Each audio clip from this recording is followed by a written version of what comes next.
July 1944, southern England, just after midnight. The warning sirens begin again. A low mechanical growl rolls across the English Channel. Then another, and another. Within minutes, dozens of German V-1 flying bombs race toward London at nearly 400 miles per hour. Searchlights claw through the darkness as anti-aircraft guns unleash walls of fire. Yet the missiles keep coming. Each one carries nearly a ton of explosives. Each one is aimed at civilians. Streets empty. Families rush into shelters. Every second feels like a countdown to disaster. The V-1 has become Nazi Germany's newest terror weapon, and nothing the defenders try seems capable of stopping the relentless wave. Then something impossible happens. One shell bursts near a V-1 but never touches it. The bomb suddenly flips, breaks apart in midair, and crashes harmlessly into the countryside. Seconds later, another V-1 explodes. Then another. Soon the sky is filled with fire, and the seemingly unstoppable flying bombs begin falling faster than they can reach their targets. The Germans cannot explain it. Some believe Britain has invented a secret superweapon. Others suspect an entirely new anti-aircraft tactic. Intelligence officers search desperately for answers, but every investigation ends the same way, with confusion. Whatever is destroying their missiles leaves almost no clues behind. In reality, the greatest breakthrough isn't inside the gun, it's hidden inside the shell. An invention so small that few people even know it exists. A device so revolutionary that it quietly changes the course of the air war.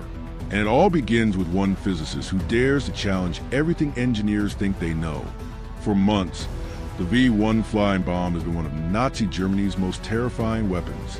Launched from occupied Europe, the pilotless missiles roar toward Britain with a distinctive buzzing engine that civilians soon nicknamed the Buzz Bomb. When that engine suddenly falls silent, everyone below knows only one thing. Impact is seconds away. Britain's defenses struggle to stop them. Fighter pilots chase the missiles at dangerous speeds. Anti-aircraft batteries fire thousands of shells every day, but most explode harmlessly behind or below their targets. Hitting a fast-moving flying bomb with a timed shell is almost impossible, and every failed attempt means another missile reaches its target. Across the Atlantic, however, scientists are working on a radical idea. Hidden inside secret laboratories, researchers search for a solution that doesn't rely on better aim or bigger guns. They believe the answer lies in something far smaller and far more revolutionary.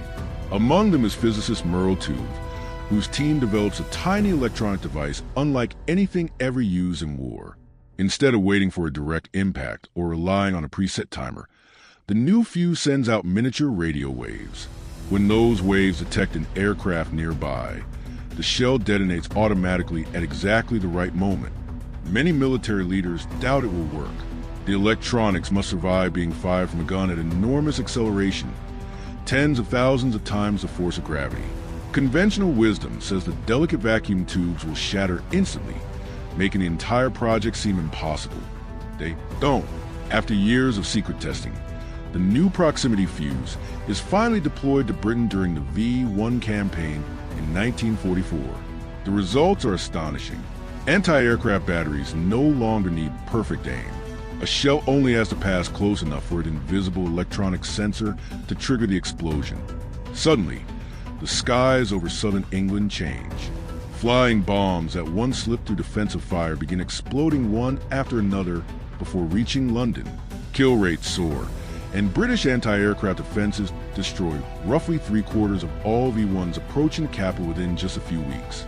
German intelligence notices a dramatic change but cannot determine why. They examine wreckage, analyze tactics, and search desperately for captured equipment.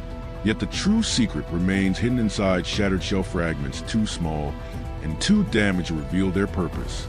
A weapon measured in inches of electronics has changed the course of an entire air campaign. When the V-1 offensive finally fades, Britain remains scarred by thousands of attacks. Entire neighborhoods have vanished. Tens of thousands of civilians have been killed or injured. But countless more lives are spared because an invisible invention turns desperation into defense. The proximity fuse soon proves equally devastating in other theaters of World War II. protecting Allied ships from enemy aircraft and helping ground forces across Europe and the Pacific. Historians later rank it among the most important technological breakthroughs of the entire war. Murrow-Tube never becomes as famous as the generals who command armies or the pilots who fight in the skies. His name rarely appears in headlines, and few civilians ever know the role he plays in changing the course of the conflict. Yet his greatest weapon is neither a bomb nor a gun. It is an idea, a tiny electronic device hidden inside an artillery shell, so advanced that the enemy never truly understands how it works until the war is almost over. History often celebrates the loudest explosions and the soldiers who fight on the front lines. But sometimes the greatest victories begin far from the battlefield, inside a quiet laboratory where one brilliant idea changes the fate of millions. In the end, victory belongs to the smallest invention no one ever sees.